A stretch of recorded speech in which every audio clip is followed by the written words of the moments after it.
So we're absolutely pleased and overjoyed to have you all with us here this evening. My name is Jess Alvarez Parfrey, Program Director with Transition US. It's my pleasure to help us kick off this evening and introduce our amazing co-hosts for this glorious feast of spoken word, art, imagination, and transformation. So I'm going to go ahead and introduce our first co-host, Rivera Sun. Rivera Sun is a change maker, a cultural creative, a protest novelist, and an advocate for nonviolence and social justice. She is the author of The Dandelion Insurrection, The Way Between, and other novels. Thank you so much, Rivera, for being with us here tonight. I'm going to go ahead and introduce your co-host, Elena. So Elena Salinas O'Toole co-founded the Artivists Foundation, which amplifies the voices of activist artivists, by connecting them with local and global communities to fight for social, racial, environmental, and economic justice. A visual artist, Elena has worked in community organizing and art mobilization with organizations such as Sunrise Movement and Food and Water Action. Thank you, Elena, for being with us. And I'm going to go ahead and turn the show over to you both. Thank you so much, Jess. Want to shout out Jess for coordinating all this. Also Don for helping with the technology, and everyone else at Transition for such an awesome summit. And of course, thanks everyone for being here. I love art and activism and artivism. That's my favorite word in the whole world. And before we start, so we'll be hearing from a lot of different artists and artivists tonight. And we want to encourage you all to use the chat. It's a super helpful tool, and like during people's performances, would love to hear how you're feeling, what you're thinking. There will also be some time after every performance to share and talk. So if you'd rather just say something out loud, welcome to. And yeah, so I think, so we've all done some introductions in the chat. If anyone wants to also like share their relationship with art and kind of like their story, like how you got started with art or activism, or yeah, any thoughts you want to have. In the meantime, I'll share a little bit about my connection with artivism. So growing up, I feel like I listened to a lot of artivism in the form of music.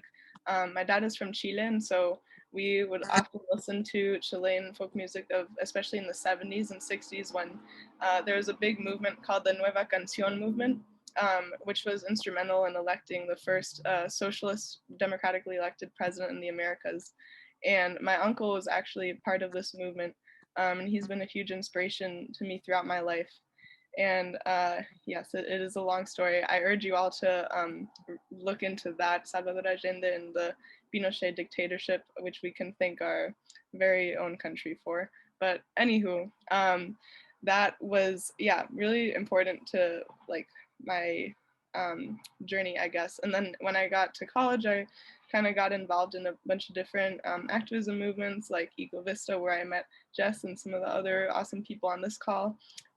And one of my favorite things about movement building was art builds, which were basically spaces to create art, usually for protests like banners and signs. And I think what I really appreciated about those spaces is how art creates a beautiful space to like be vulnerable with each other and really build relationships, which is probably, in my opinion, the most important thing about movement building is like the relationships you have with one another. And yeah, art is a perfect tool for that. And I think when you introduce art into activism, as I think a lot of you will agree, it has such a special ability to connect to our emotions and bring people into movements. And that quote, Jess, that you put in the chat by Favianna was really, really true, that culture is a big part of like how we view the world. And so, like, as she says, you need cultural workers to have movements. And yeah, I have a lot of admiration for artists and activists. So one of the things that I've been doing recently is working with the Artivists Foundation that Jess mentioned, and we're right now our big project is building a social media app to create networks between artists and activists. and basically just create a platform where you can share work and be inspired, and create new conversations and connections. I'll drop the website for that if anyone is interested in learning more and getting involved. Okay. And yeah, I really liked what Sandy said, that I believe that art in all its forms speaks to people. It's a universal language. That's, yeah, relate to that. And yeah, if anyone else has any thoughts, again, we're super encouraged to use the chat. And that's all for me. I'm gonna now change over to Rivera's son, who's gonna share a bit. So yeah, thanks everyone again. Thanks, Elena. What amazing work you're doing. I mean, just left, right, up, down, backwards, forwards, everywhere we look, there you are doing incredible things and bring the passion and the creativity and the joy that art can really evoke into the movement. Let me just do a quick visual poll. If you want to turn your video on just for a moment. Raise your hand if you love to use the visual arts in change making. So painting giant banners, street murals, whatever it may be. All right, awesome. Raise your hand if you are someone who likes to play music for the movement. Yeah, well, there's a number of musicians on this call tonight. Raise your hand if you like to hear music in the movement. Maybe you don't play it, but you like to hear it. That would be me. Great. How many of you are like poetry and spoken word in the movement? Yeah. How many of you have ever done dance in the movement?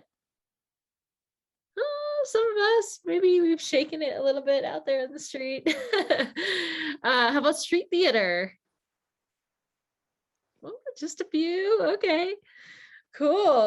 Well, I'm sure I forgot some kinds of visual arts. So if I didn't name your, not visual art, any kind of art, if I didn't name your art of choice for the movement, go ahead and pop it in the chat box and remind us that I'm forgetting something. So I grew up on a farm and I have a really useful degree in modern dance improvisation. It's a very, very good job skills for all sorts of things. I ran a dance theater company out of college for about 7 years, but actually what I've been doing more and more of for the movements is writing novels. And I'm the author of this little golden book called The Dandelion Insurrection, which tells a slightly a story of nonviolent resistance in a slightly fictionalized United States just around the corner of today.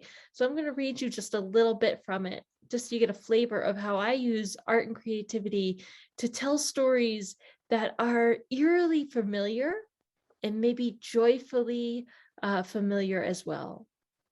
So here we go. This is how the book starts. In a time that looms around the corner of today, in a place on the edge of our nation, it is a crime to dissent, a crime to assemble, a crime to stand up for one's life. Despite all this, or perhaps because of it, the Dandelion Insurrection began. Half legend, half real, the stories of the Dandelion Insurrection's spirited resistance rode the rumor winds that swept across the country. The tales were murmured in barbershops and whispered in kitchens, passed between the church pews and told in hushed tones late at night when husbands and wives climbed into bed. From all directions and corners of the country, the stories came, sharing a common message of hope. The golden soul of humanity was rising up. When, the hushed voices asked. In the spring, the rumors replied, when the dandelions bloom. The wind swept down the prairies with the question, where? And the echoing answer leapt from mountaintop to rolling hill to valley floor, everywhere. The Dandelion Insurrection was as small as baking bread in the oven and as large as bringing down dictators. It was practical and metaphorical, symbolic and literal. It was real. It was legend. It spread hope. It grew kindness. It sowed the seeds of resistance in the ground of adversity. In the soil of oppression, in the shadow of fear, in the stranglehold of tyranny, in the death grip of greed, anywhere and everywhere, the concrete of control paved over the goodness of the heart, the dandelion insurrection showed up in the cracks. So I use words, language, and story to write a tale of our time, a tale that's very familiar to those of us who work for making change. But I draw a lot of inspiration from what people like you are doing out there on the street each and every single day. And I want to share just a few stories that are not just my own, but are things that inspire the writing that I do, and indeed the activism that I do. So I just wanted to bring them into the space. And I want to just mention types of nonviolent actions like dancing in the street during the elections to de-escalate the threat of violence at the polls. Things like Buddhist monks ordaining trees to stop a clear cut in Cambodia. How creative is that? Things like Ai Weiwei's art installation for refugees that showed thousands of let's go back one. There we go. Thousands of life jackets as part of the installation. And there's something so evocative, something about the loss and the presence of humanity in this installation. Art can also bring a sense of humor and creativity to our movement. Things like the Snow People Against Climate Crisis that happened in Norway, actually in protest of unjust arrests. They were saying to the police, why don't you arrest the snowmen? We've been seeing more and more giant street murals that are not just slogans and not just painting in the street, but also bringing together communities to add their message to a day of action. As you see in each of these smaller circles, local groups came and added their message, their particular take on the issues. It also brings people together, as Elena was saying, in art builds and days of actions that are artistic, and people show up who may not even ever come to a demonstration or a regular old protest in their life. They catch the attention, they uplift our hearts as we're working for change. And sometimes the creativity is just so off the hook that it catches those media headlines in a way that our regular demonstrations can't. This is a whole cornfield installation against the KXL pipeline. We also have room with art to welcome many voices and to get many slants and images and imagery out and about. It can tell a story and give a message in a way that connects people's hearts. And then one story that I want to tell personally is a few years ago when Israel was bombing Gaza. This was a couple iterations of that story ago in 2015. We decided to make a giant banner that remade Guernica with the images that were coming out of Palestine. And we took this down to our local plaza and we processed in silence around the farmer's market. And we had red paint on our hands and we lifted our hands up slowly to show that we are complicit in the bombing of Gaza. And one of the amazing things that happened was that the photographs from this demonstration, we live in a small town, maybe a couple hundred people saw this demonstration. The photographs on social media went viral. Thousands and thousands of people saw them. And then the Reina Sofia Museum in Spain contacted us and said, we're doing a touring exhibit on Picasso, and we want to include your photos of your demonstration as an example of how art can transcend itself to get back to the original meaning. Which meant that if Guernica was originally painted as a protest against war, we've remade Guernica again to get back to that original meaning of protesting against war. So I just wanted to bring those stories in to like expand our minds as we kick off this celebration, this night of artivism, and to really invoke the breadth and depth and scope of what it means to be an artist in the movement and what we bring as artists to the absolutely essential work of working for change. This is the story of our times. We live in a time of tremendous change. In fact, if we were going to look at the long story of humans, this is the climax moment. This is literally the make or break moment. The next 5 years are the big, beautiful, epic turning point for humanity's madness in the past, well, at least 500 to 1,000 years. Certainly, we can make a good claim for the last 500 years. So we need to think of ourselves as living in an epic story, right? We're not living little quiet lives of desperation. We're living on the scale of the greatest stories that we've ever told as humanity, right? And we got to think of ourselves as in something as big as the Lord of the Rings, and give ourselves the courage, the sense of connection with one another, the sense of who we are in this moment and why our actions matter. That sense of scale and depth and epicness that stories throughout human history have given to us to get through hard times, to rise to challenges, to anchor ourselves in what truly matters, and to feel a sense of purpose and community as we rise up to face these immense challenges. That's what a good story can do for us. So tonight, we're here to celebrate and to invoke in ourselves the beauty of art and artivism. And it's my great honor to get to introduce the first person who will be sharing their art besides me. And this person is Jewel Fire, who's AKA Bistrova, Jewel Bistrova.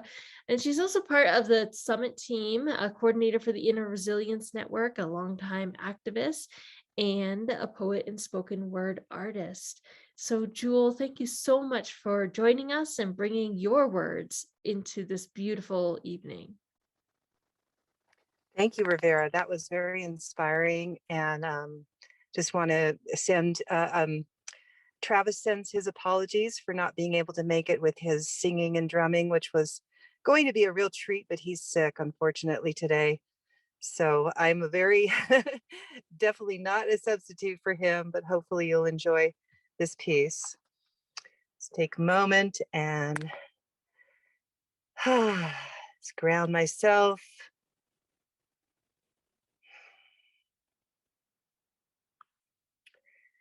You were born with a cry, naked and moist, with the wild in your eyes, the winds swirling about your head.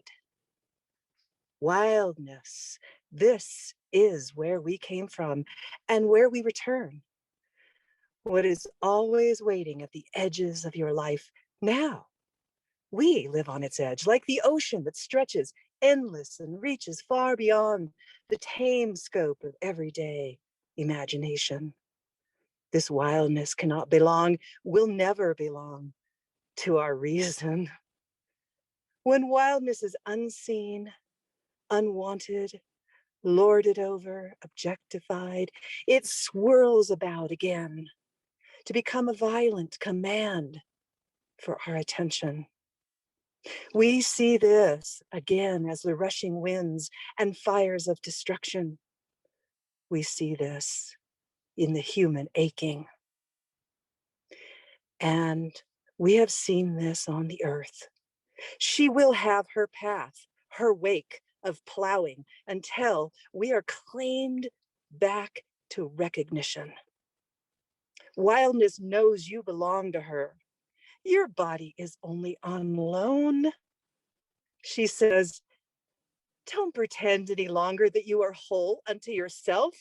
The plants are in your blood. The trees, the animals, the air, even the soil is in your tissue.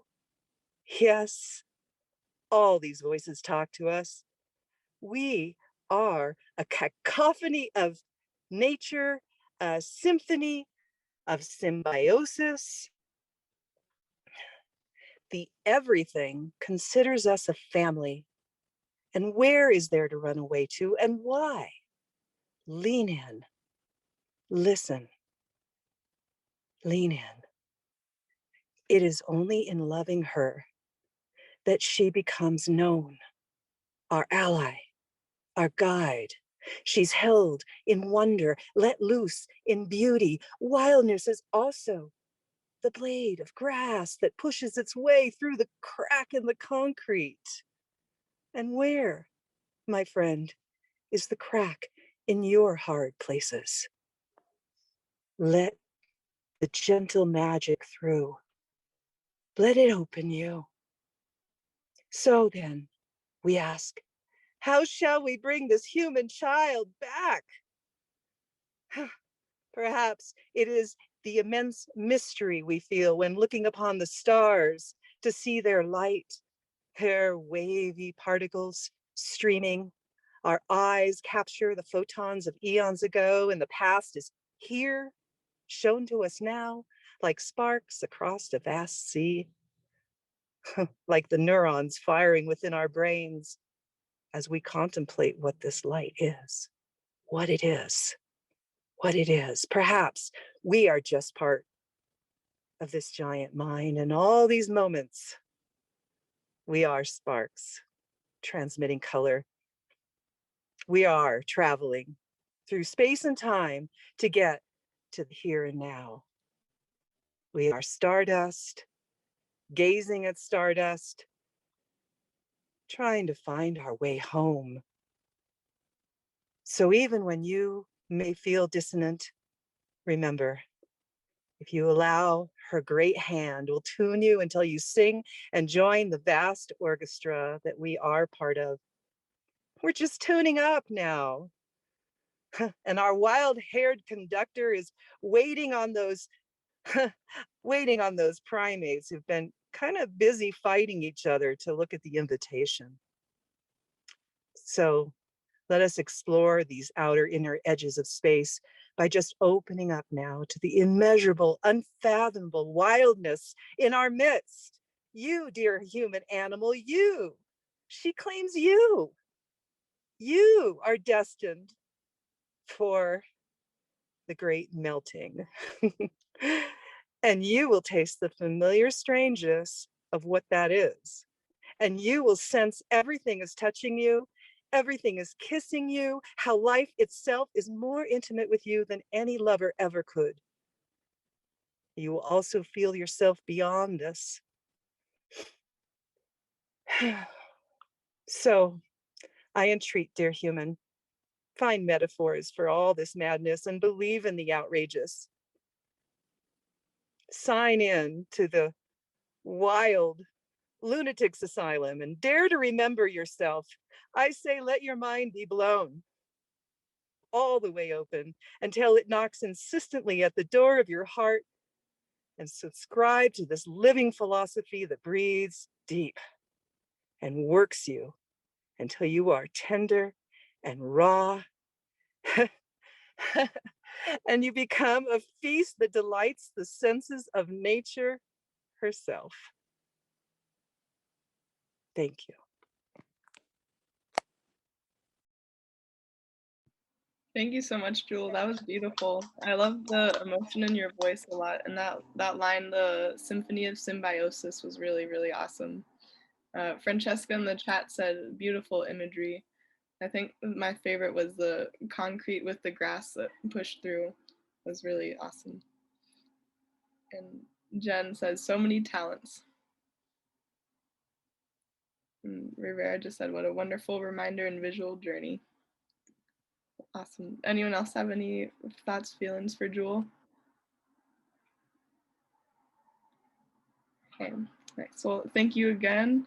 Now we're going to hear from Lydia Violet, who is an accomplished Iranian-American multi-instrumentalist, weaving together Southern blues, American roots, and Iranian folk music traditions, along with her passions for social and environmental justice.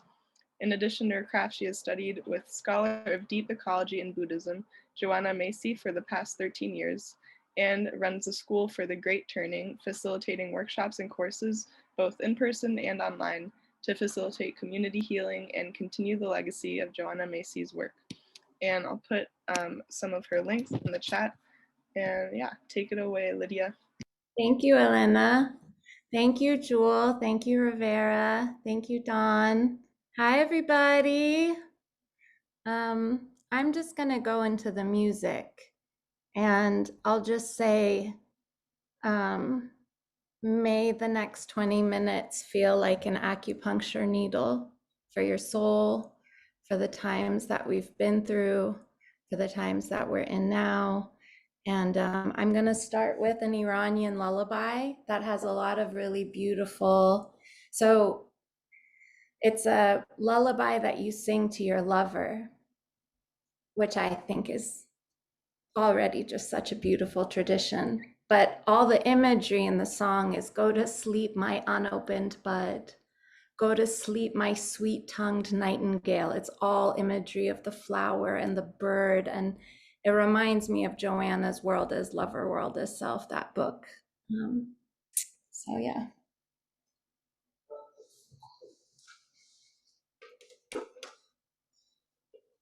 And if you could use being sung to, just let it in. And I hope that it can help in some way.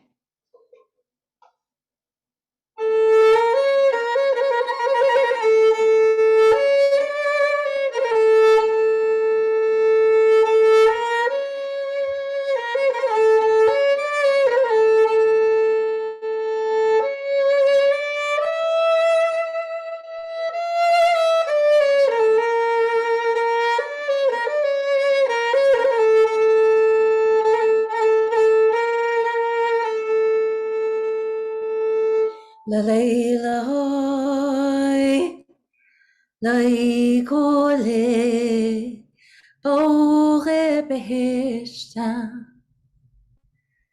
La hoy, la tobuti, saren veshta. Bechabe munese. Ruho Ravuna Bechabe Bulbule Shirin Zabuna Lay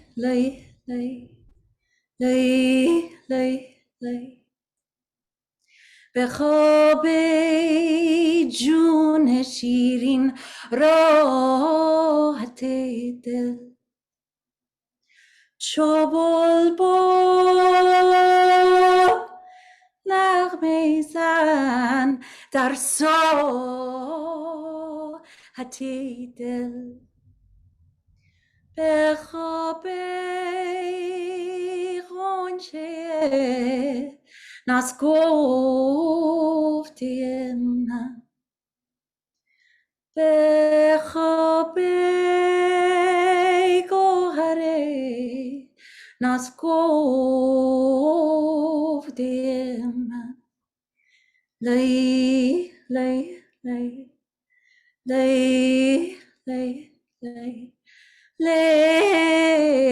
لیلای دار جان.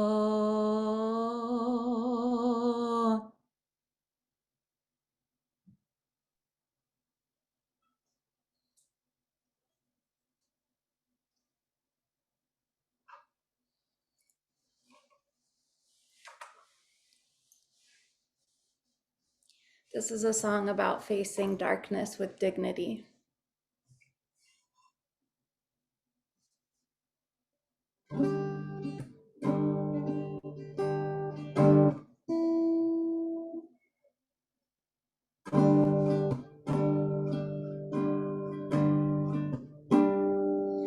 Well, I have seen what man can do when the evil lives inside of you. Many are the weak and the strong are few, but with the waters we'll start anew. So won't you take me down to the levee, take me down to the stream, take me down to the water. We're gonna wash our souls clean. Take me down to the river, take me down to the lake. Yes, we'll all go together. We're gonna do it for the good Lord's sake. Oh, oh, oh, oh, oh, oh.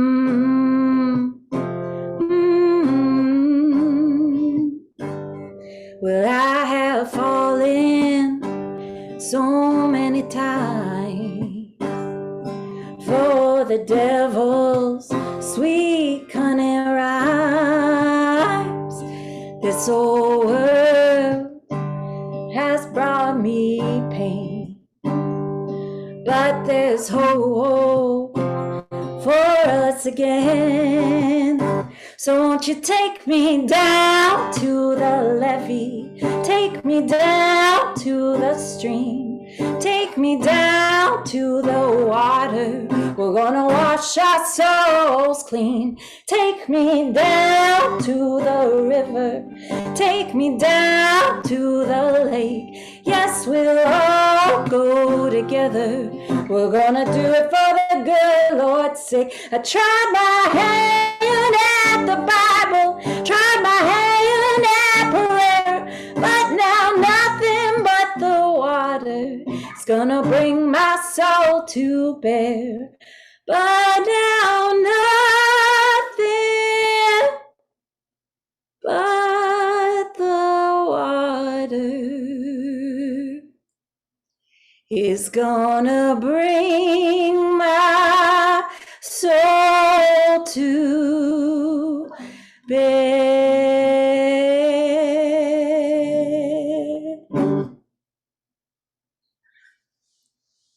You can feel free to unmute yourself after a song because it's weird not to hear you, and I miss you. So feel free to unmute.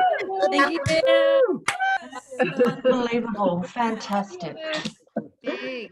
Yay. Feel like Yay.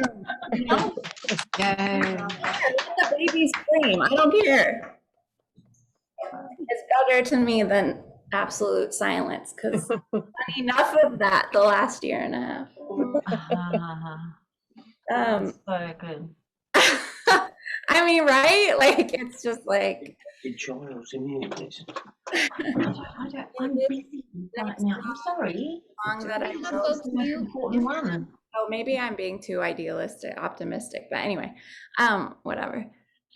This next song is a song that I wrote for Joanna Macy, who a lot of you know and have impacted by, and it's kind of like my deep ecology anthem, I feel like. And I have to play it for you, even though my banjo broke right before this show. My tuner on my 5th string went out. So I only have 4 strings, but I have to sing you this song because of who you are. So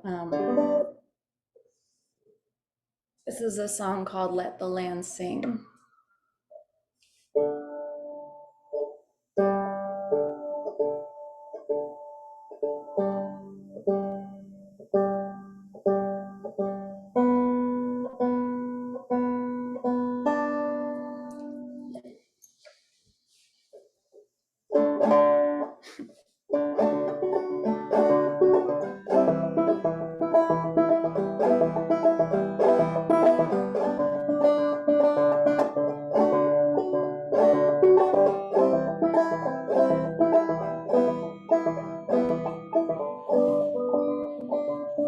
Where are we going to?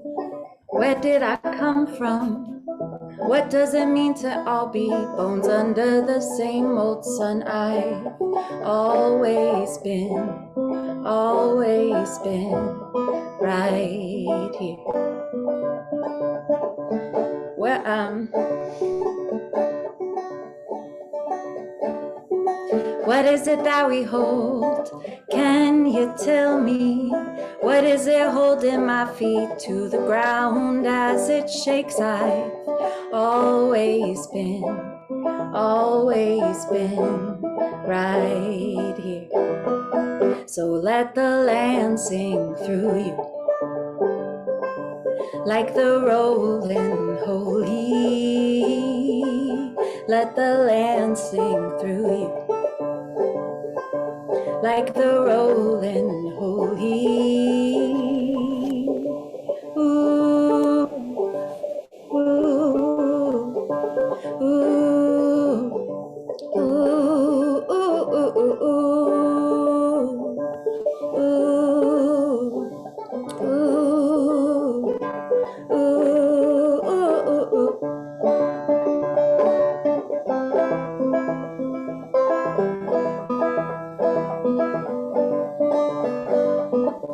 Trees, my lungs, miss my breath. That moon is blooming in my chest.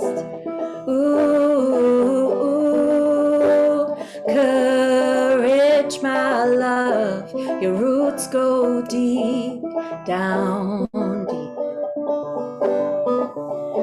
Scrambled stardust and mud make up my own bones and blood. Ooh, ooh, yeah, sing along. I've always been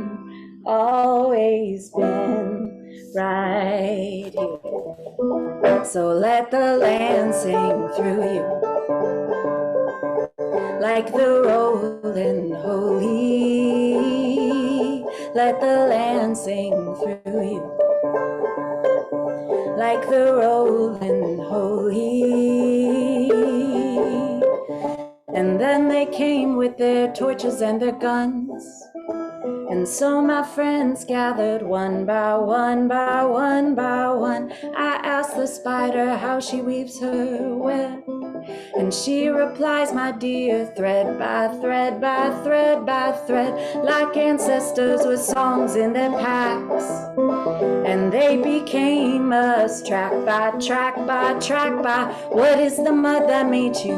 What is the mud that made you? What is the mud that made you?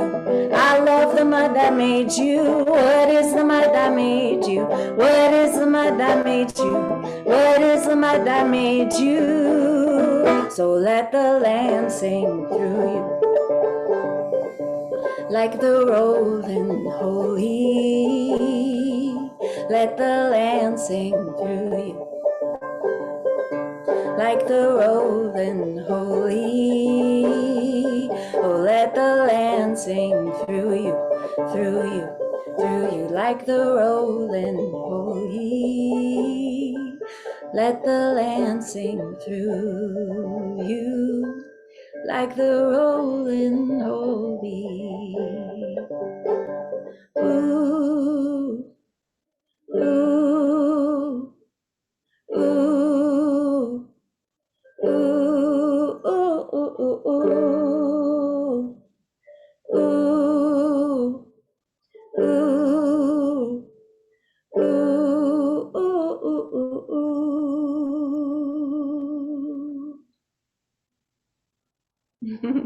Yeah. Yeah. Yay. Absolutely beautiful. Had to. Amazing. Banjo sounds great. The banjo sounds great. Okay, good.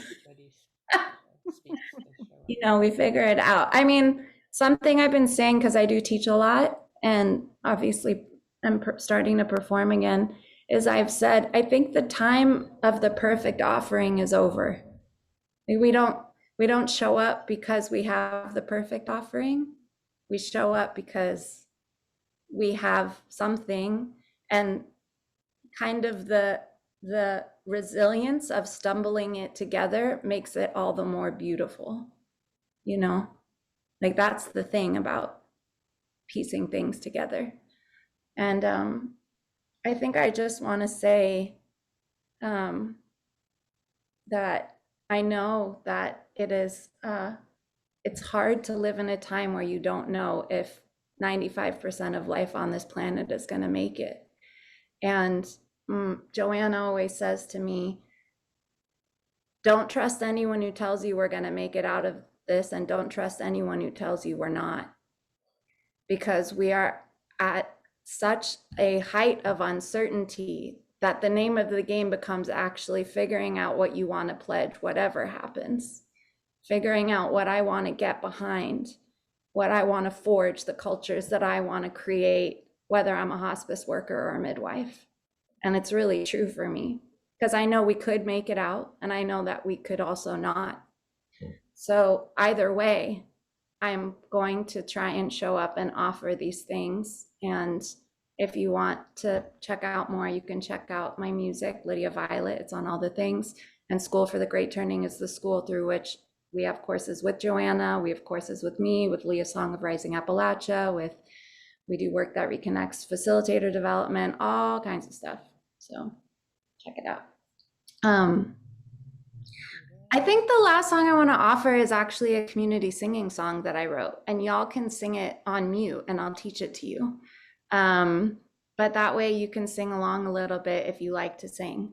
And thank you, Jess, for putting the chat for the school. It really, the online school supports the in-person work and makes it so that I can go to St. Louis and I can go to a lot of different places and do Joanna's work in really poignant ways. So it's a song that I wrote maybe like 8 months ago.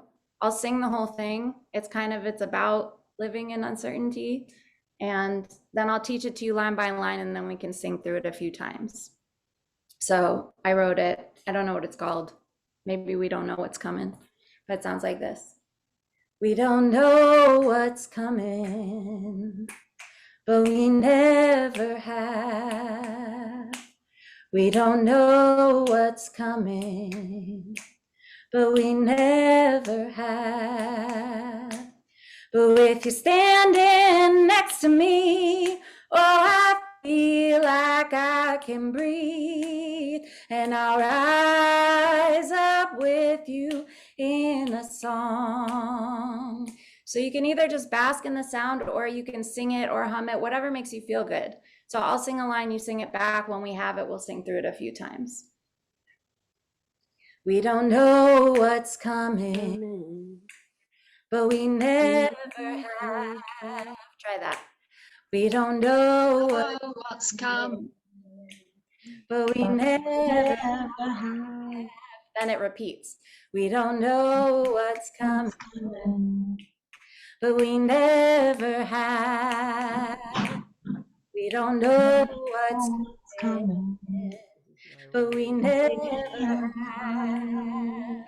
And then the next line goes, but with you standing next to me, oh, I feel like I can breathe. And like, I don't care if you hit the right notes.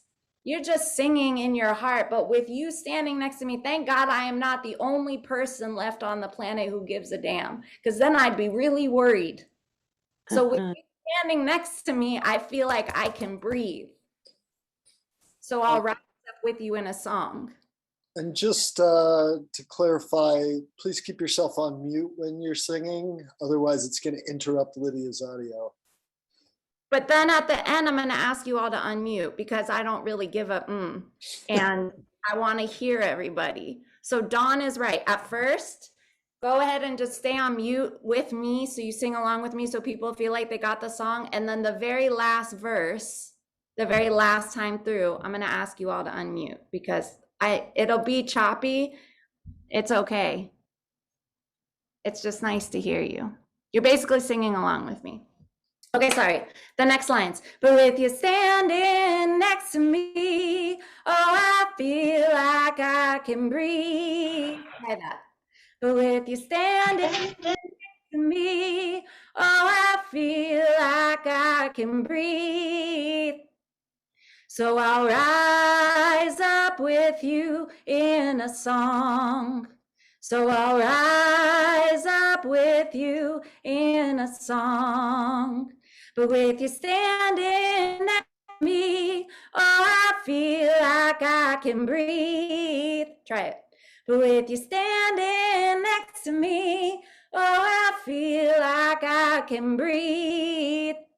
So I'll rise up with you in a song.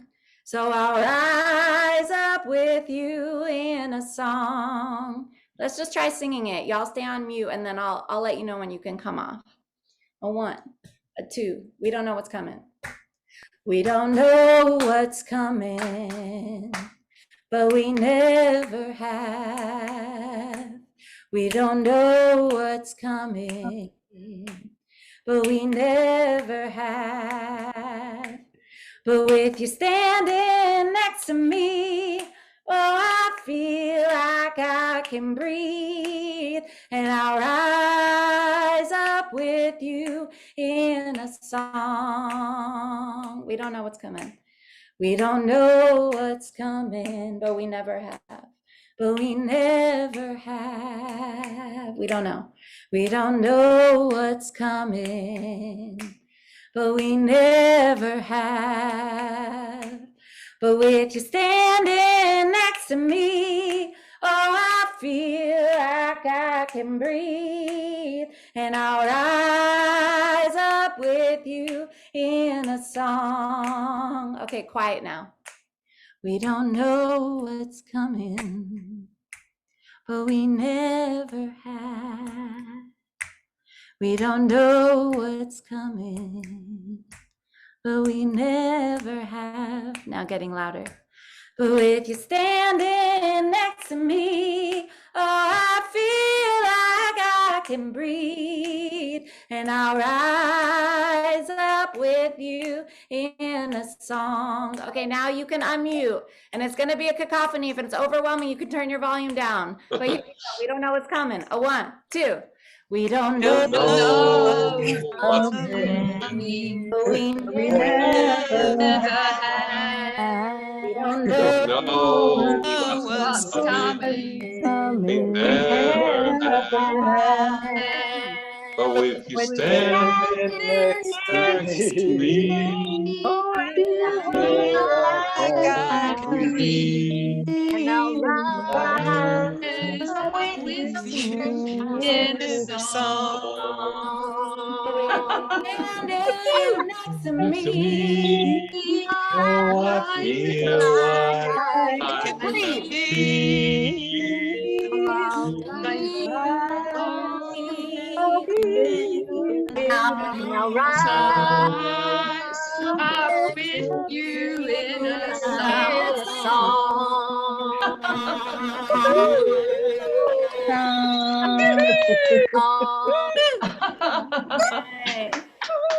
That was a hoot. Good. I hope that this was, like I said, an acupuncture needle for the soul. And I love you very much. And I'm glad you're here on this planet with me and in all of this with me. And thank you so much to Transition for all the work that you do. Very grateful. Thank you. Wow, Lydia, so many great kisses being blown across the screen, sign language clapping, mute clapping, people just lighting up the chat box with their appreciation. On point, beautiful, necessary, amazing. Thank you, thank you, thank you, thank you. Loving it all. Oh, yeah, that's the way to use the chat box, y'all. Light it up. Shower some appreciation and love on people as they share their art with you and you share your art with them. It's just amazing. This is what it does. Art in the movement, right? It speaks to the part of you that needs solace and needs a lullaby. It speaks to the part of you that needs to speak truth. It needs to be heard and seen in the sorrows that we're carrying. It needs to find that renewal together. And it needs to be a wild and glorious cacophony, right?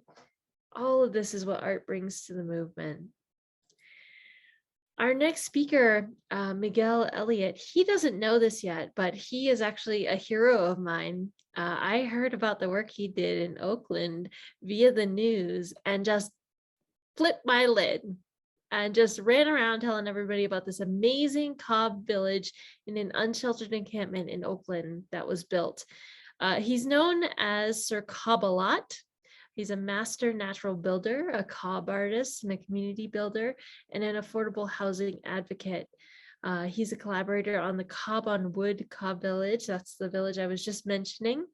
And Miguel Elliott, we are so grateful that you could be here with us this evening to share your particular brand of brilliance that has so much to offer this crazy world at this time. Thank you. Yeah. Good. Yeah. Hi. Thank you. So yeah, it's good to be with you all. You can hear and see me well? Okay. All right, cool. Actually, I'm just going to adjust the lighting here. Okay.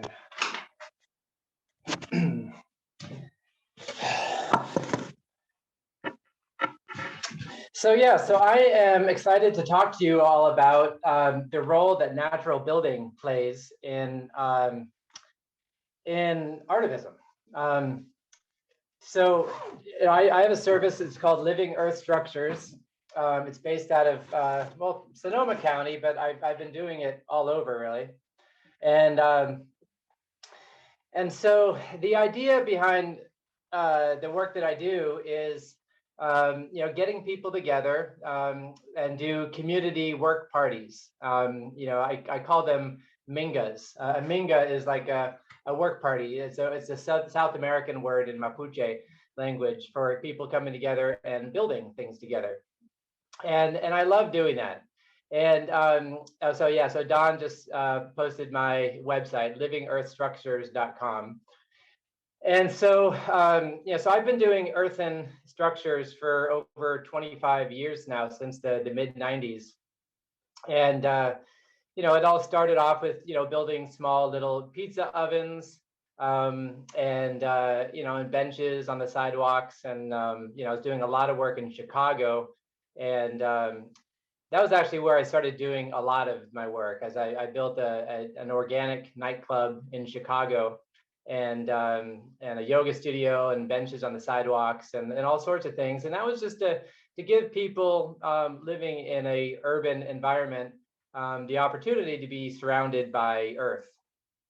And so, I guess the way that it seems to be like activism to me is that most of the work that I do is it's pretty much clandestine. It's not really technically legal. I build a lot of houses for people to live in out of earth, and I call them pre-legal because they will be legal at some point. They just the system hasn't quite caught up to what needs to happen yet. And so so I'm pretty committed to just going into people's backyards and creating what should be built. Doing little round earthen structures using the earth right on the property. And so I think I'm going to ask Don if he can. I gave Don a little slideshow of some of my work, so people can kind of get a sense of what it looks like. The structure I'm in right now is actually my kitchen, so you can kind of see what that kind of looks like. And so I'm going to share with you. Oh, okay. It looks like he's posting my website right now, Living Earth Structures. Oh, yeah. Okay. So here's a little slideshow that I just put together for this. So these are structures. I call them palatable cobbins, right? Because they're built out of pallets and filled with straw and covered in cob, right? So they're very, very affordable and fire resilient. These are all like structures that the family help build, and these are mostly just built out of just earth and pallets and straw. Sometimes we put plastic in the walls as an insulation, so you can see how easy it is to frame. And then we do a living roof on top. And it can have a lot of fun and the sculpting aspects of it. And the Cob of the Hut, that's the Cobb Cathedral there. That's inside the Cobb Cathedral. And so that's at the Solar Living Center in Hopland, right? So So these are like demonstration models for super low cost housing, right? So that structure there is built on skids, so they can't actually be lifted up and put on a pallet and moved around, right? So it's actually my kitchen, and that's the structure that, you know, it's an Airbnb. People stay in those, so people living in the city can come and stay in these structures. That's my little mobile hut. So you can see how easy it is, just pallets, right? You know, I want to do whole villages of these and let people, you know, who are going to be living in them actually help build them, you know, do like, you know, like an earth art therapy session. So these are pictures of the Cob on Wood project that we did in Oakland, right? So this is a project that we had people come and just help out. Volunteers came and we built a kitchen and a clinic, and we built a free store. And, you know, we built ovens and benches. And so, yeah, and we'll get back to that. I'm going to say some more about that in a minute. So, you know, the idea is just using what is readily available, you know, not waiting for the system to, you know, provide, you know, the permits and the legalities, you know, saying you can, you know, without asking permission, just doing it. The system basically needs help, right? The system needs to be educated. They need to know there's alternatives out there. And for the most part, most tiny house villages are all done out of wood that is bought from like Home Depot. And you know, and because they're just, you know, wood and fiberglass insulation and drywall and paint and wood siding, and these just are structures that are all, you know, basically toxic and costly, and you know, they cost about $12,000 for materials for one of these, you know, but that's what they're doing because they just don't know of alternatives. They don't know that you can build, you know, using earth, you know, so that's like a pallet. So these are all just earth, right? So, you know, and doing ovens, you know, it's an oven, you know, you can do any design. So that's my logo, Living Earth Structures. And so that's what I'm kind of excited about, is sharing alternatives in building that yeah. So I mean, I think that the tiny house movement, and thank you, is really opening up a lot of doors, and also the housing for homeless movement is also opening up a lot of possibilities that weren't normally possible, right? So it's not legal now to build a house in a backyard and live in it, right? That's just kind of a clandestine activity. But if you there's an emergency sleeping cabin ordinance, at least in Oakland, that allows you to build structures on public land for homeless people without having to follow permits, you know, guidelines or requirements. So that is really cool, because that opens up a whole possibility of of habitable structures for homeless that are usually not available to most homeowners, right? So that's a, you know, kind of a bonus of the housing movement. I want to just you know, say some things about the project that we did in Oakland.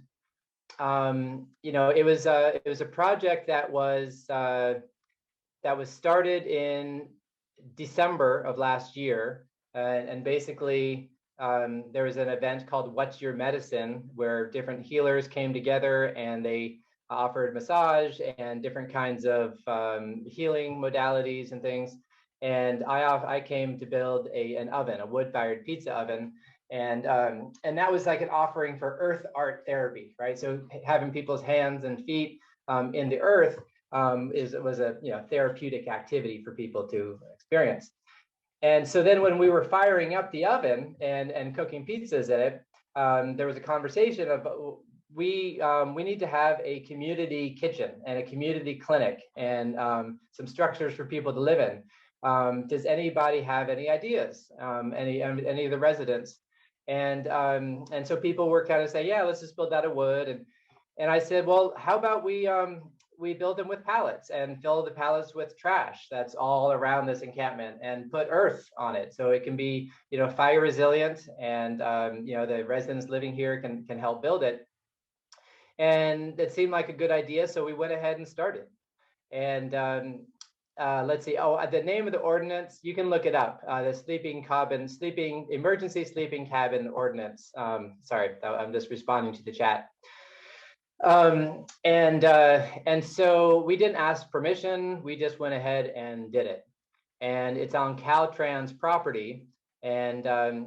And so they started seeing it, and they didn't seem to have a problem with it. They were actually surprisingly open to it, and so that was great. The city saw it, and various city council members, Carol Fife from that district, she came and checked it out, and she thought it was fantastic. One of the heads, Latanda, she's kind of the head of the homeless, kind of issues in Oakland. She came, and so there was a lot of interest and excitement, as it could be like an alternative to tough sheds, and so the idea that we were trying to create was to create structures that people would enjoy, not just tolerate, but actually enjoy and thrive in, and would actually, look forward to going home and spending time in their space, and especially if it was a space that they actually participated in, helping to build some. So I'm getting a question: do these structures work in wet, damp places? Yes. The three rules: if you need a good roof, right? So this is this is my book. It needs a good roof, right? It needs a good foundation and good plaster. So that's kind of the rules, right? Good boots, a good jacket, and a good hat. This is my book, by the way. It's called Accomplishments. I don't know if you can see that. And so in my book, I list the 50 reasons of why it's good to do natural building, and this is all on my website also. So I'm going to ask Don if he can just put the article. I sent an article of the Guardian did a story about cob on wood, and is pretty cool, the amount of publicity that the cob on wood project got. It was it was a great story that people wanted to learn about and support, and I think people were really inspired that we just kind of took it upon ourselves to do this project without asking permission, without going through all the legal channels. I mean, we got hundreds of questions from people all over the world asking, how did we do this? How do we get the permits and everything to do this? How do we do this legally? And we was like, well, we didn't. We just did it. We just took took action and just made it happen, and didn't wait for the system to kind of catch up to us. So I'm sorry. So somebody just asked me what was cob. Sorry, I totally should have explained that earlier. Cob is a mixture of sand, clay, and straw, right? So cob is like adobe, right? It's just earth right from the ground. You can use earth right from your property, and take that earth and mix it with sand and straw, and then you put that on the wall. So usually a cob house is just solid earth. There's no wood frame, right? So it's a solid earth, and you just build the whole wall out of earth. And that takes a long time and takes a lot of people and a lot of materials. And so I kind of came up with a shortcut method of using wooden shipping pallets, which are free, and filling those with plastic and or trash or straw, right? And then putting the cob on it, right? So it's not, has nothing to do with corn on the cob. A lot of people do think that it has corn on the cob in it. You can put dried corn cobs into the adobe bricks, which I have done to make the bricks insulated, so you can have cob bricks, but for the most part, no, nothing to do with corn on the cobs. So it's same family as like straw bale and adobe and rammed earth. And so so it's pretty great that that people can just go use the earth right in their backyard for building. I don't know if people know this, but the people who write and enforce most of the building codes, certainly in California, a lot of them are in the California the Building Commission. They're all CEOs of the pipe trades who control the cement, the wood, the steel, the drywall, the paint, the conventional building materials, the Home Depots. They're the ones who are writing the codes that we all and enforcing them that we all have to follow. And so basically, if you follow the code, you're buying a whole lot of these building materials that they're forcing people to buy, basically. And so the building commission, the building industry, and the Home Depot is one of the biggest ways of really promoting capitalism, and really perpetuating it.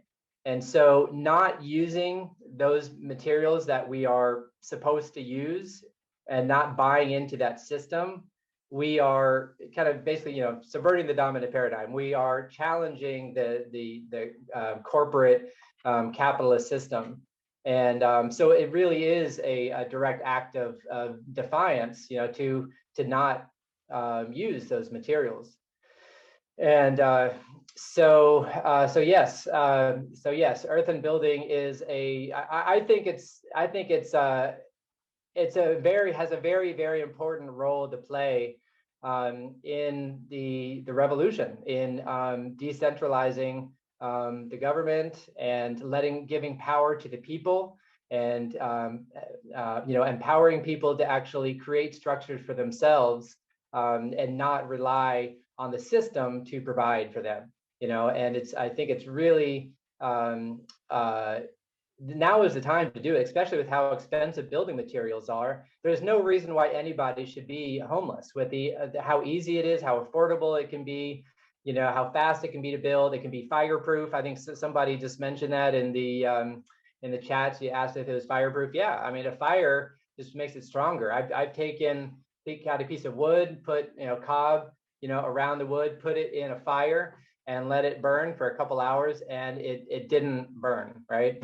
And you can do this anywhere. I mean, you can do this. We started building this in December. We did cob on wood, in starting December. We didn't take any days off for the rain. Gosh, we did this in South Dakota. We worked on building a straw bale school.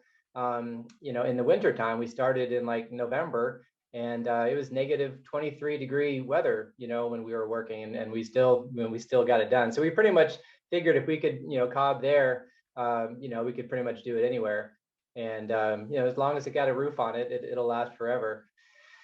Yeah, I was just wondering if Don found that article about cob on wood, just so people can see it. If not, that's fine. But you can Google, actually, if you Google cob on wood, you can, there's a lot of good videos and, stories, media stories about it. So it's, exactly, yeah, it's been used for thousands of years. So there's cob structures built in England 700 years ago that are still being lived in. And, I lived in Africa for a while in a Dogon village. There were structures there that were hundreds of years old that were still being lived in. So it's, yeah. So, I mean, as you can see here, I'll just show you a quick little picture from my book. You see how easy that is? It's just, if you want to do a little backyard structure in your house, you can just, you can just put a tarp down and then put pier blocks around in a circle. And or you can put the post in the ground, but if you do this, you don't have to use pre-treated wood or pressure treated wood. And then you just put the pallets attached to that, so that's all free. Put the straw inside the pallets, that's all free. And then frame in your windows and your shelves and everything. And then so that can pretty much be framed in a weekend. And then you have a work party and you all work together, and then you build that. It's like it's so straightforward. So Yeah, so there's no reason why anybody should be without a home. I mean, the structure that I'm in right now in my kitchen, I built this like 5 years ago. It took me maybe $1,000 in materials. It's, you know, I did buy some wood for the roof, but other than that, you know, it's you know, it makes so much sense in so many reasons. So I don't know how much time I have. Let's see. Do I teach? Yes, I do teach. And there is, if you go to YouTube, I just made a really detailed video of every step of the process of building, you know, one of these. You know, it's called "How to Build a Palatable Cobbin." Right. The palatable cobbin is, you know, is that. Right. That's how you spell it. The palatable cobbin, right? And so it's made out of pallets, but you can also, you know, you put herbs and edibles on the roof, so you can it can be an edible house.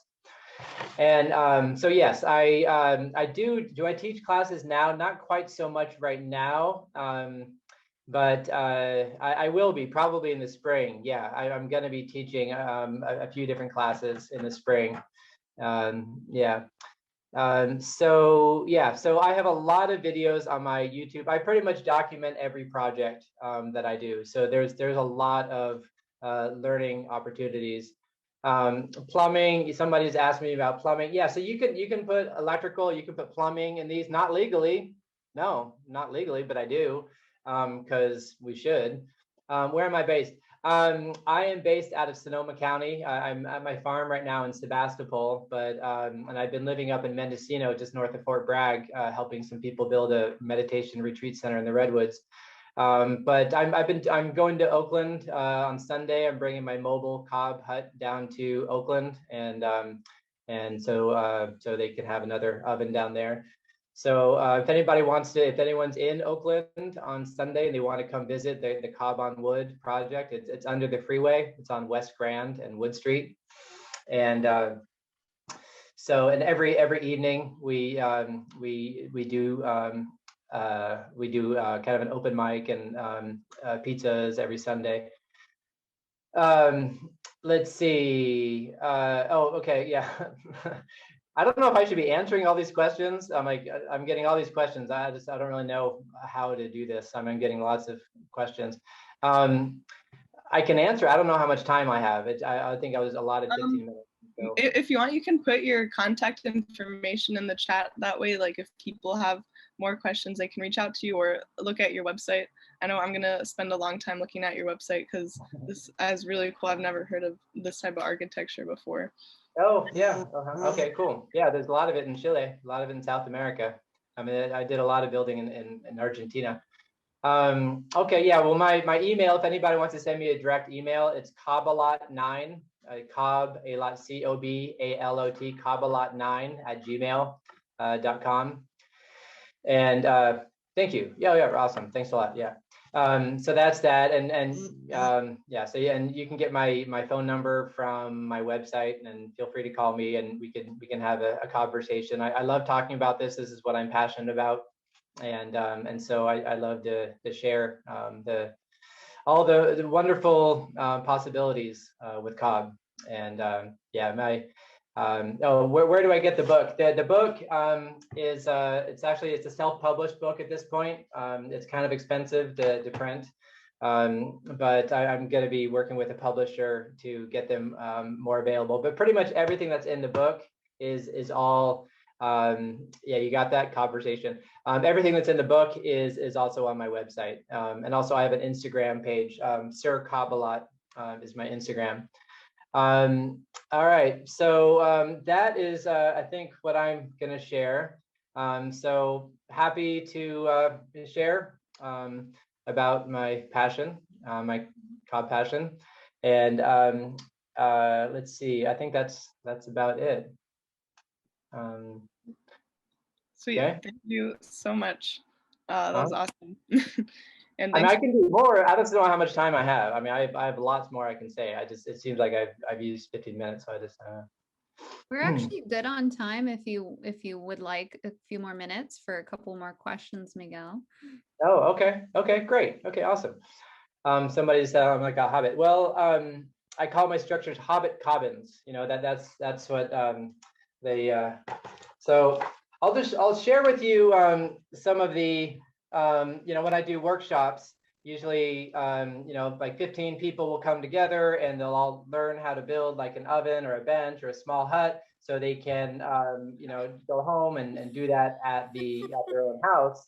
And so we usually at lunchtime we'll sit around and we'll talk about, you know, why cob, talk about the philosophy of cob. And basically, most importantly, it's fun, right? That's why I do it. I think that's what makes it sustainable, and that's what makes it really important, is to make it fun, right? And because why, if it wasn't fun, why would we do it, right? That's the whole point of it. So you know, there was something about the revolution, you know, it's got to be fun, right? And that's it's a party. That's why they call the work parties, because they're like, you know, it's a party at a cob. I love it. Anybody can do it, elderly, disabled, and you know, kids, you know, homeless people without any construction experience can build a house for themselves. They don't have to pay these crazy, you know, amounts of dollars to some, you know, licensed contractor to build them a house, when they can just build it using the earth right from their own backyard, or invite people to come and you know, and build a structure, a work party, do a work party at somebody's house, and where everybody, you know, comes and volunteers and builds, and it's just a win-win situation, because people get to learn a skill and the owner of the property gets the structure and everybody benefits. You know, that it's very affordable because you're using the materials right from your land, right? It helps build a relationship with the earth on your property. It's water resistant and protected properly, right? So if you do a hydraulic lime plaster and then seal it with like a linseed oil, it'll last forever. I mean, it can be very, very strong. Or do an earthen plaster with a few coats of linseed oil, maybe a coat of beeswax, right? Certainly a roof always helps also. But I've even done hot tubs out of cob. I mean, it's very, very strong. So it inspires creativity and artistic flair, right? Which you just can't really get with other, like, you can do some with wood, but it's just, you know, you have to do with tools. You don't really need any tools. Your bare hands and your feet, your bare feet are really the only tools you need, you know, for cob, and maybe a shovel and a hoe or something. You know, it avoids using wood, giving more healthy air to breathe, right? And I mentioned how expensive wood is. You know, plywood it's like $100 a sheet now. It's like, it's crazy. You know, so basically what I'm getting at is, you know, conventional construction, it uses 2x4s every 16 inches, or 2x6s every 16 inches, then fiberglass insulation, and then drywall, and then paint, and then wood siding, and then paint on the outside of that. And it's so costly. I mean, it's so much to build a small little hut, a house. You know, whereas the pallets is just, you know, pallets free, straw basically free, earth pretty much free. You have to buy some sand, but it's not much at all. It's fireproof. It's super good insulation. It's easy to build. It's fun. You know, and yeah, and it's strong, and it can be, you know, waterproof too if it's done right. But it's illegal. You know, like, what's up with that? Like, why is it illegal? Why is, like, you know, the most intelligent, smart way to build that makes so much logical sense? Why is it illegal? Because it's free, because it's cheap, because it's fun, because it goes against, you know, the capitalist system. I mean, probably. I mean, people for hundreds, thousands of years used earth. I mean, what I thought was actually kind of cool was down in Argentina, where I worked on building a Waldorf kindergarten school down there in a little village called El Bolson. That was really the first earthen structure that was done in that village, and it was a school. And then one of the parents was inspired, and they wanted to have a house built out of earth, and so they did a work party and had people come and build. And then another parent did it. They wanted a house, and they had people come and they build. And so they started this movement called the Minga, right? The Minga is like a work party, and they started this movement where all these people came and were like helping to build these structures. And a committee formed kind of builders, and they wrote a proclamation, kind of a resolution, and submitted it to the local municipality, listing all the benefits of natural building and the whole philosophy of it, listed examples of earthen structures that have withstood the test of time. And they submitted it to the local municipality, and the municipality signed it. The local government signed it, making it so that if locally sourced natural building materials were readily available, to use those instead of something made in a factory that had to be bought and that had chemicals, right? So and so since then, when I went back to visit back in, it was 2012, after 10 years, there have been over 450 houses built out of earth in this one little village of El Bolson, so that was just amazing, probably more than anywhere else on the planet, really, and that was just because, people kind of just worked together, and organized, and actually, made affected policy, with the earth of building. So let's become the government. Yeah, it's like, let's not wait till the government to give us permission to do this. Let's just do it. It's like, a lot of the structures I do are basically guerrilla style. It's just like, that's what cob on wood was, it was basically, we just went in and we just worked and didn't ask permission. And in a couple months, we had a whole village built. We had, all these structures. And you can see, I don't know if you, so that's another picture there of cob on wood, right? So that was pretty much 2 months. That was December. We started mid-December. And then we, pretty much like the end of February, we had that all built, right? And then that's like our pizza oven. We put a moat canal, so you can put water in the canal and then float the pizzas on a boat, like a big sushi bar kind of thing. So I don't know. It's just all about making it fun, right? If it's not gonna be fun, no one's gonna come, and it's not gonna be exciting, and it's not gonna be sustainable. And so that's my philosophy is make it fun, sing songs, play drums, have food, have lots of people come together and, just have a great time and put their positive energy, into the structure, and, makes it great feng shui. Let's see. Yeah. So what am I doing right now? So in Oakland, so actually I was just down in Oakland yesterday, looking at some land. So at the Cob on Wood project, there's some people there that have to move, right? There's some people that are an area called the Bottoms, and they're actually on city property that's not Caltrans, and they have to go to another, they're being evicted, right? And so the city now is scrambling to find land for them to move to. And so we're putting a proposal in to build a village of cabins, at this new site on 3rd and Peralta in Oakland. And so stay tuned for that. Hopefully some good will come out of that. So I'm going to wrap it up now, and we are going to go to the next act now. And so again, if anybody wants to send me a message on my email, or you can find my phone number, or you can find me on Instagram, sir_Kabbalat on Instagram, or Facebook, Miguel Elliott. Yeah, so it's been awesome sharing about the important role that natural building has to play in the revolution. So thank you very much. All right, bye. Thank you so much again. That was Yay. awesome. Great, yay. Very informative and inspirational, and badass also. So up next we actually have Don Hall, who is a musician at heart and a lover of cooperative living, permaculture, and all things transition. And he is actually the executive director of Transition US. So he's made this whole thing possible, which is really awesome. Lots of gratitude. And yeah, enjoy his art.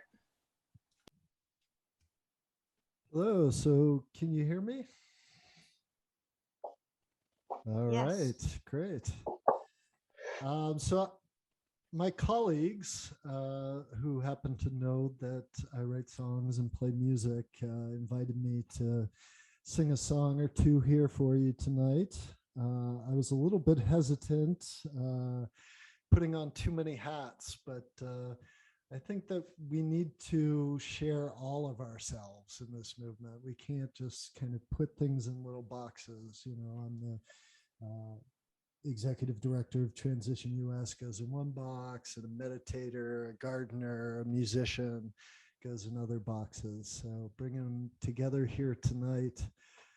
And I think it's striking that so many transition people are artists. I mean, I think that this work is fundamentally art. I have grown to love the word artivist because it really shows that they're not separate. I see my art as a vehicle for my activism, and my activism as just a different kind of art on a larger scale, and both trying to bring about a better world. So I'm going to play for you a song that I wrote about 10 years ago called Talking Transition Blues. It is kind of a worst case scenario vision for the future, but also affirms that we can find a lot of love, joy, and beauty in the midst of great struggle. And it's supposed to be funny, so you have my permission to laugh.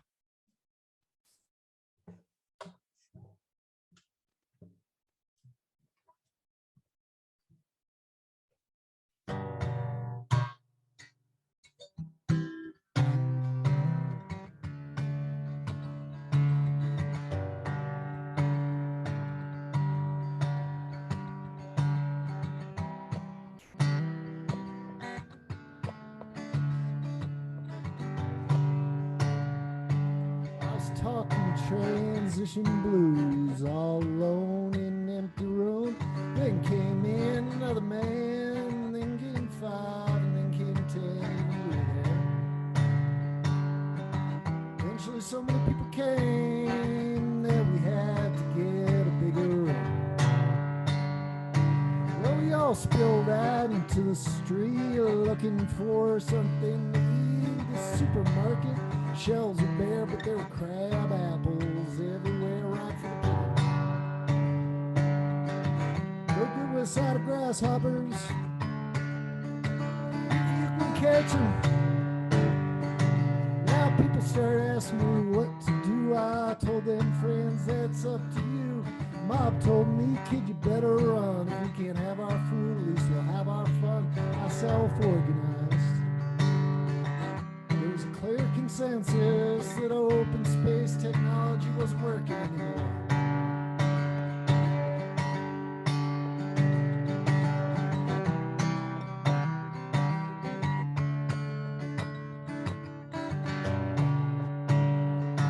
Well, I made it to the hinterland and joined a tribal roving band.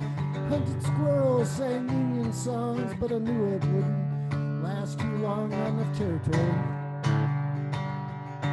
There were 1,000 different factions all fighting over the last suburban dumpster. So I hunkered down beside a creek where I thought I heard an angel speak. I turned around, it was you. Grass still green, the sky was still blue. I said, now where you been? I said, I've been looking for you. Pushed me in the river as I thrashed about in the drainage ditch. I couldn't seem to remember which way was up and way was down. There was chaos in the country, even more in the town. Then you reached out your hand, so let's get out of here. Of course I took it, but I wonder where to.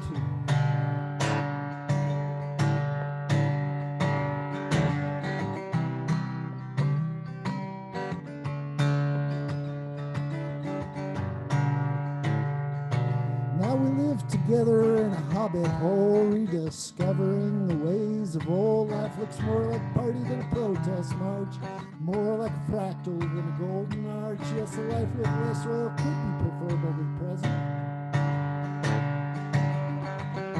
If we're playing ahead with imagination and creativity.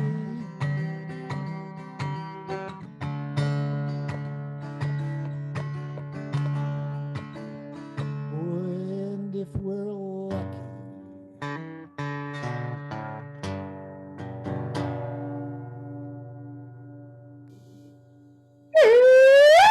Just for Dawn!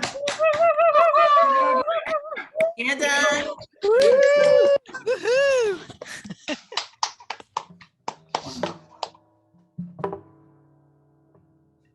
All right, and since we have a little bit extra time, I think I'm also going to read you a poem. Don, it's a little hard to hear you. Can you turn the mic a little bit so it's close to your mouth?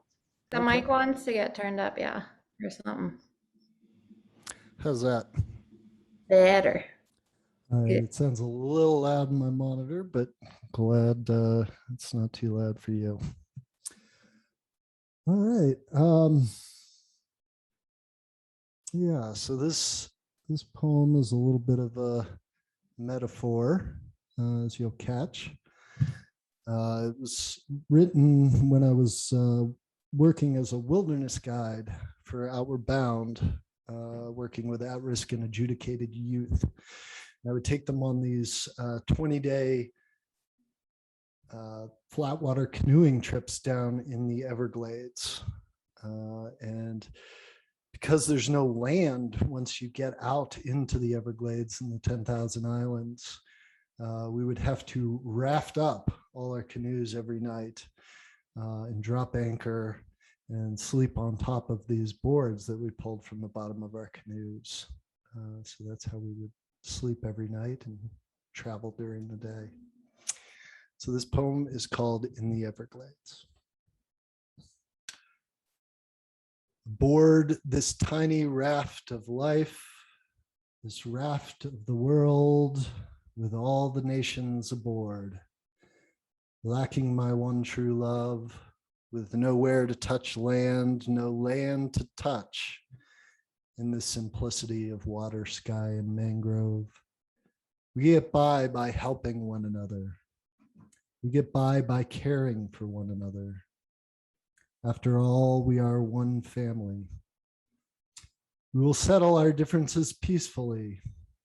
There's no place for violence upon this tiny raft of life, nowhere where trouble will not upset the whole raft and everyone who depends on it.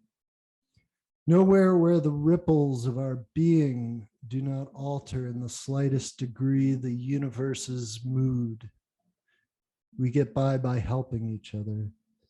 We get by conquering our demons, by overcoming greed and lust and weakness. For all things, we do it for others. We do it for ourselves. Because the rebound of karma is instant, because the reverberations of karma resound beyond this single life to haunt the simplicity of water, sky, and mangrove, twisting them into skyscrapers and airplanes that collide in a world where we can no longer wish the terror away. In mercurial waters, amid vanishing birds and plagues of parasites, that we are not higher, not chosen by God, but by natural selection that will be the death of us if we do not care more for this blue planet that is but a tiny raft of life amid a dark and chaotic, endlessly churning sea. If we do not relearn the necessity of sacrifice, despite the everywhere advertisements of the mind that God is bigger, faster, more, when God in truth is nature, dirty, tough, and rough, but loving, and God is dazzlingly beautiful, to be sure, but God is also continually trimming you back like a rose bush, so that you will flourish ever more brilliantly in springtime. This is a difficult truth to accept, a difficult world to be one with, but I know you will struggle on through the 100,000 walls that separate you from the heaven that is pure nature, that is so near and ungraspable now. So look around you. Open your eyes as wide as the panoramic greatness that surrounds you. The simplicity of water, sky, and mangrove. Look beyond this tiny raft of life to contemplate the mystery of yourself, of kinship and challenge and death, and these precious Everglades that we cannot afford to lose, not now, nor ever. Thank you. Wow, that was very powerful. Thank you. Wow. Don, you're a man of many talents. Thank you so much for sharing them with us, especially for those of us who didn't know you had all these talents up your sleeve. I could just feel that the beauty and the precarity of floating in the on those rafts in the Everglades. Incredible metaphor. I want to introduce our next performer, Annie Patterson, who spent her life working for justice through music. She's a multi-instrumentalist, also a woman of many talents, a singer-songwriter, a jazz vocalist who is best known as one of the creators of that very popular songbook you may know, Rise Up Singing and Rise Again. We will put the link to where you can see and learn more about her into the chat box. Annie, thank you so much for joining us here on this really special night of Artivism and for the Regeneration Summit. Thank you, thank you, thank you, thank you. I hope y'all can hear me. Can you hear me okay? Yep, yeah, we great. can. Hi, everybody. Greetings from the east coast of Turtle Island.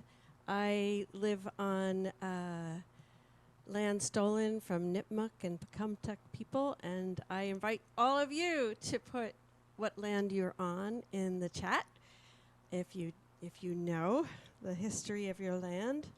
And yeah, I know this is my songbook. I made that with my husband in Peter in 1988. It came out many years ago. And then this other songbook, I'm going to do a song out of this songbook for you. And then we'll end with another rousing song. So the first song is going to let you all kind of drift off a little bit, and then the last song will wake you up. What I want to say about my work first, I had the privilege and honor of working with Pete Seeger for many years. He was a mentor of ours, and he was very involved in our songbooks. And he was on the selection committee for all the songs in our second songbook, Rise Again. So I thought I would do one of his songs.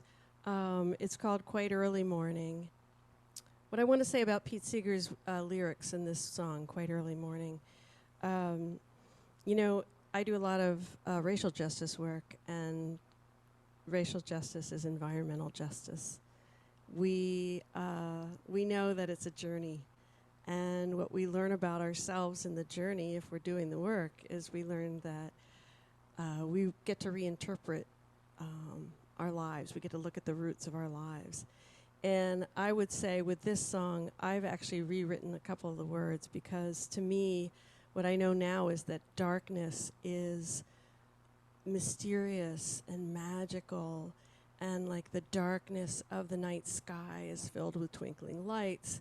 And a lot of times dark metaphors have been used to imply something negative, but I want to turn it around, and I want to do that in this song as well. So listen in and relax. Can you hear my banjo okay? Yeah, great. When it's darkest before the dawn, these thoughts keep us moving on. Through all this world of joy and sorrow, we still can have singing tomorrow. So when it's darkest before the dawn, may these thoughts keep us moving on. Through all this world of joy and sorrow, we still can have singing flows through all this world of joy and sorrow. We still can have singing tomorrows. Thank you, Pete Seeger, for that. All right.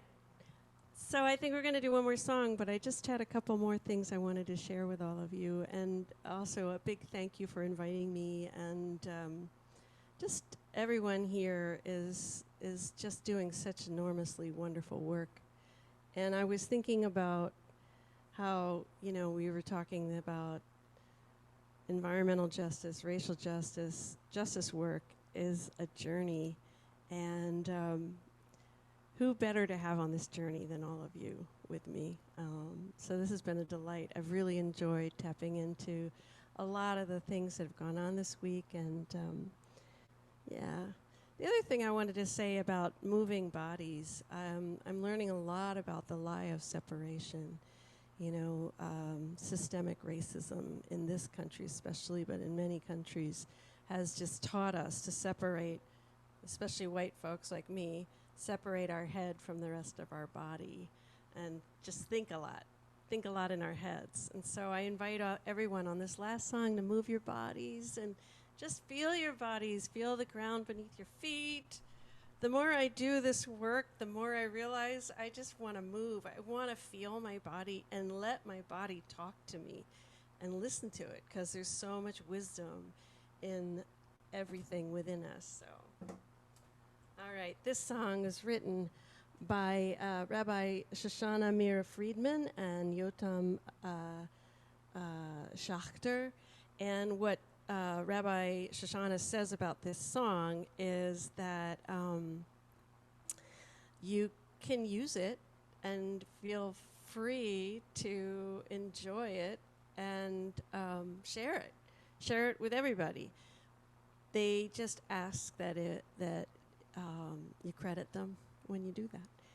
And I think all artists really want that. The only one that I know who was really more sort of liberal around sharing everything was Pete Seeger, actually. But so let's do this song. It's called The Tide is Rising. And I'm going to try and teach you the words. Unfortunately, I haven't been bumped off, so that's good. The tide is rising, and so are we. The tide is rising, and so are we. That first line gets repeated. And then the last line, this is where we are called to be. That calling, you know, listen to our bodies and listen to our hearts. What's calling us? So with each verse, you just repeat the first line that I sing, and then the last line is, this is where we are called to be, okay? So, if you're going to sing along, make sure you're muted, though.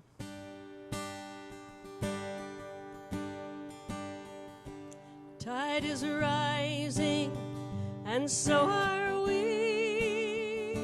The tide is rising, and so are we. The tide is rising, and so are we. This is where we are called to be. This is where we are called to be. The task is mighty, and so are we. The task is mighty, but so are we. The task is mighty, and so are we. This is where we are called to be.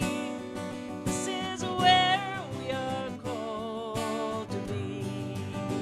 This land is holy, and so are we. This land is holy, and so are we. This land is holy, and so are we. This is where we are called to be. This is where we are called to be. A storm is raging, and so are we. The storm is raging, and so are we. The storm is raging, and so are we. This is where we are called to be. This is where we are called to be. The sun is shining, and so are we. The sun is shining, and so are we. The sun is shining, and so are we. This is where we are called to be. This is where we are called to be. The world is ready. The world is ready, and so are we. The world is ready, and so are we. The world is ready, and so are we. This is where we are called to be. This is where we are called to be. Let's do the first verse one more time. Ready? The tide is rising, and so are we. The tide is rising, and so are we. The tide is rising, and so are we. This is where we are called to be. This is where we are called to be.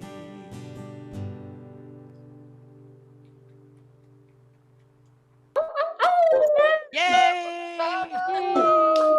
Thank you, everybody. It's awesome. Yay! Thank you. Beautiful. How does the lady?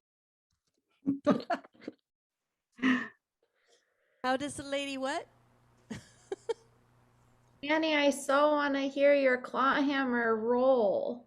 Because you teased with it at sound check, and I just feel like, can you just give us 60 seconds of it, because it was just really beautiful. Woo.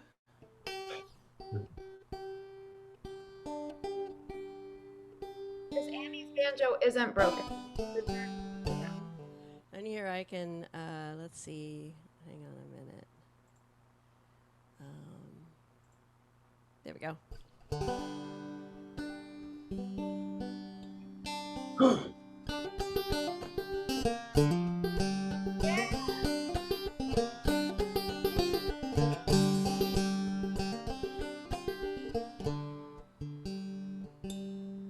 There's a little bit.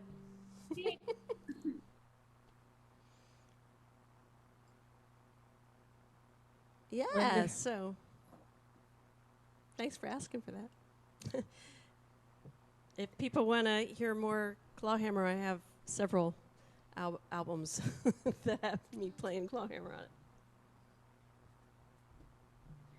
Wonderful. Thank you so much, Annie. Thanks for persevering and for coming back on and navigating the strange world of tech. Thank you, guys. Gee whiz. Yeah. That was such a hopeful note to end on. It was really beautiful. I love the words. So, yeah, just a few things here. I wanted to say, you know, we know you're all going to be tuning in tomorrow, but next up, we're going to have the Regenerative Systems keynote. So please tune in for that. If you have the means and are able, we want to invite you to actually make a donation to support Transition US. We'll put that link in the chat box. Always welcome, keeps great things like this going. And before we close tonight, I didn't want you to leave you with a cliffhanger on that Pete Seeger story. And it actually is so apropos to Annie's perseverance in getting the music out. So Pete Seeger went to Spain. Make a long story short, Franco was in power. And a guy from Franco's regime came up and said, here's a list of songs that you can't sing in Spain. And Pete Seeger looked at it and he said, that looks an awful lot like my set list. But he goes out onto the stage and he starts strumming his banjo and he says, well, folks, the government has said I can't sing these songs, but they didn't say anything about you not singing the songs. So I'll just strum the banjo and you sing the words and we'll just get this show going. And that's exactly what happened. So that's very much in the spirit of Lydia picking up some of the melody and having us sing along for a little bit while we waited for Annie to hop back on. All of you coming and singing in your own rooms and Zoom spaces, coming off mute and cheering, making this virtual time together so real and so personable and so human and heartwarming. So thank you for being here with us tonight. Elena, is there anything you want to mention or say? I think you captured that beautiful. This was a really, really fun Zoom. Felt a lot faster than 2 hours. And yeah, it was really awesome hearing and listening and watching all the art tonight. There's so much like variety and emotion and different styles. So yeah, I'm really grateful. And thanks also for everyone who didn't perform but still came and shared love. And yeah, keep creating. Even if you haven't found your favorite medium yet, keep exploring. And art is very healing. And yeah, that's all I'll say. Any last words from Jess or any of our transition folks who want to make sure we didn't forget anything tonight? I just want to thank you both for holding this beautiful space with us, all of the musicians and artists who brought their spirits here tonight. This was definitely medicine. And as folks have said in the chat, some of our favorite parts of the summit thus far. We also have an amazing regenerative systems plenary tomorrow at 1 p.m.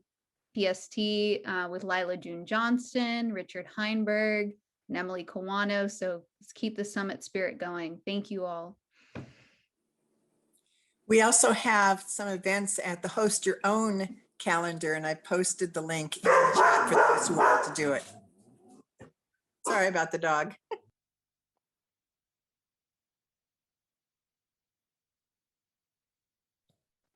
All right, well, thanks everybody for joining us tonight. You could unmute yourself and give a little bit more appreciation to our hosts and performers and each other. Thank you. Good night. Good night, everyone. Thanks, everybody. Fun singing with you. Thank you. Good to see you. Campfire.